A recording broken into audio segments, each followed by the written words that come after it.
I believe we should be focused on next week.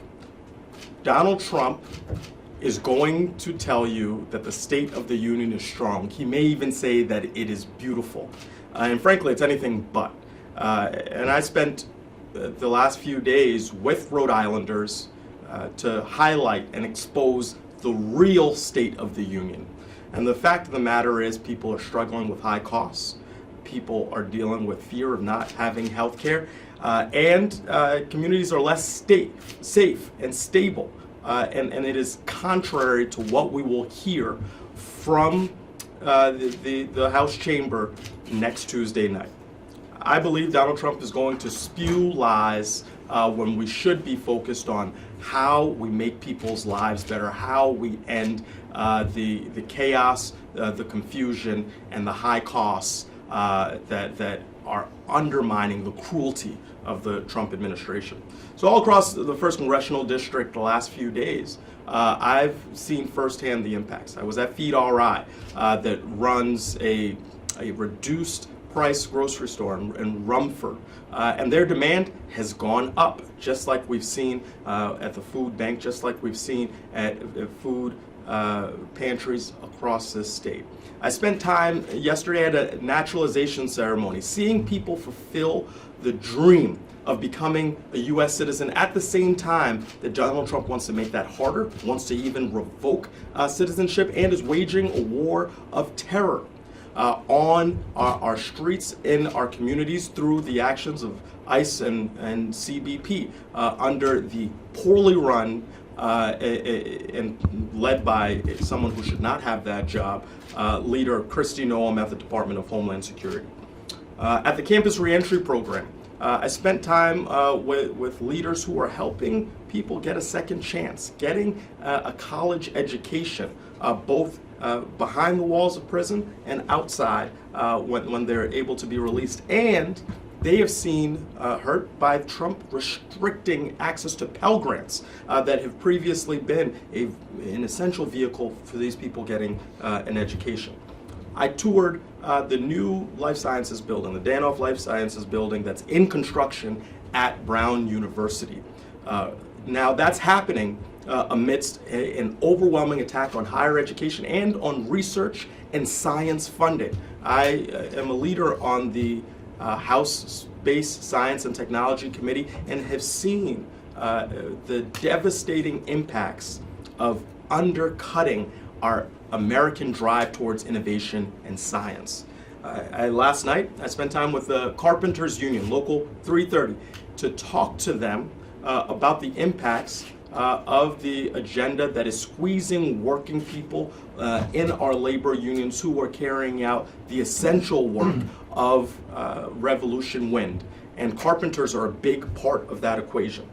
And then, I'm going to leave here and go to Middletown, to the Middletown Senior Center, and talk with seniors who are afraid because of the cuts to healthcare that we've seen, including the sort of under-discussed $500 billion in cuts to Medicare that is from the big ugly law that will take place over the next decade. So at the end of the day, the Trump agenda does not expand opportunity, it constricts it. It makes the American dream less achievable for countless Rhode Islanders, for countless Americans. There are attacks on so many communities that make our nation strong.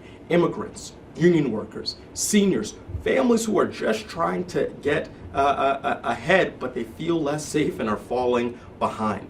Opportunity is under attack. And so I've seen the State of the Union as it exists here in Rhode Island, and that's why I don't need to go to the State of the Union next week.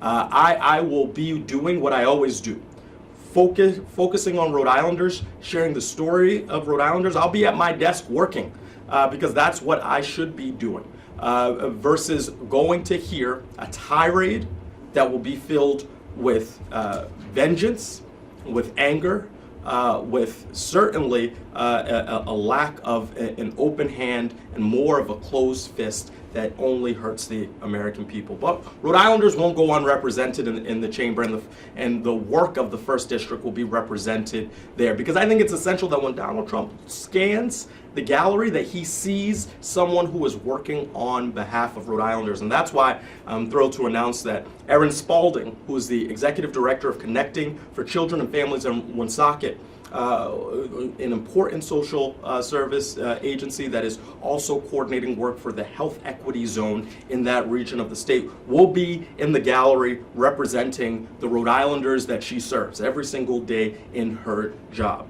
And so our union is under threat, but I'm going to keep pushing. I am committed to fighting back, to lower costs, to protect Medicare, to defend workers, to stop Trump's cruelty, to focus on the needs that we face amidst these challenges. And I'll be working on that while the Trump administration continues its focus on hurting Americans. I'll be focused on helping Rhode Islanders. And ultimately, this is essential to keeping our democracy safe, is amplifying the voices of the people that I work for here in the Ocean State. And so with that, I'm happy to take any questions. I guess part of it is, we know, yeah, as you outlined, the agenda that Trump has said has been bad for Rhode Islanders, but what can be done moving forward, especially from Democrats? I know we don't have power right now. The hope is, come midterms, you can regain both chambers, but say that doesn't happen. Yeah. What does that kind of fight against this agenda continue to look like? It's about accountability. It's about staying on the task and trying to get our Republican colleagues to show some backbone. So look, I'll amplify alongside my Democratic colleagues the cruelty, the chaos, the high costs that are being driven by the Trump administration. But for legislative actions, we'll continue to push and try everything. For example, last week, we were able to get, and we really had to work hard at it, get Republicans to join a vote against the tariffs against Canada, which drive costs here, our biggest trading partner, right? That is something that we can do. We can also force more measures through discharge petitions, force more measures by the public shaming of Republicans for standing idly by. So we cannot let go of our capacity to act in a legislative standpoint, and we have to push at the administration. And in many ways, this is a multi-front fight. This is happening in the courts, right?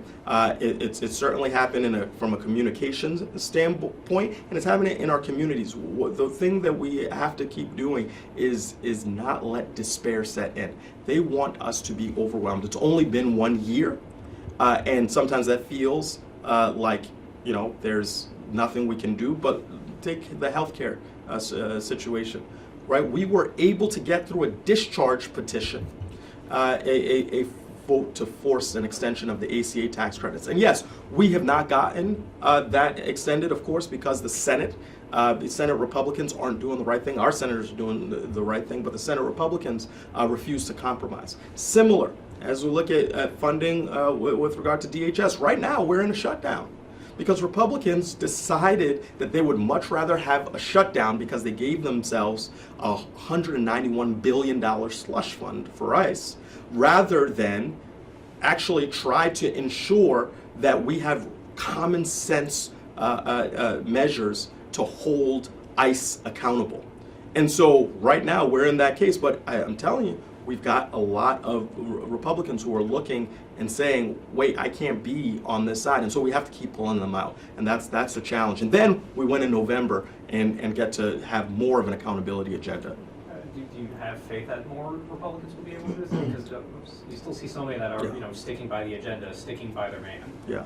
Look, I come from a state whose motto is hope. I will always hope, but you got to turn hope into action, right? And so I will continue to press on my colleagues to figure out what their hierarchy of support is, right? Is it the people they work for, their constituents, or is it Donald Trump?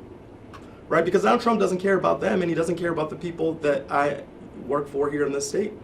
And so I will continue to press on them to act on their behalf, on behalf of the people who they are grateful to, I hope they're grateful to represent in the United States Congress.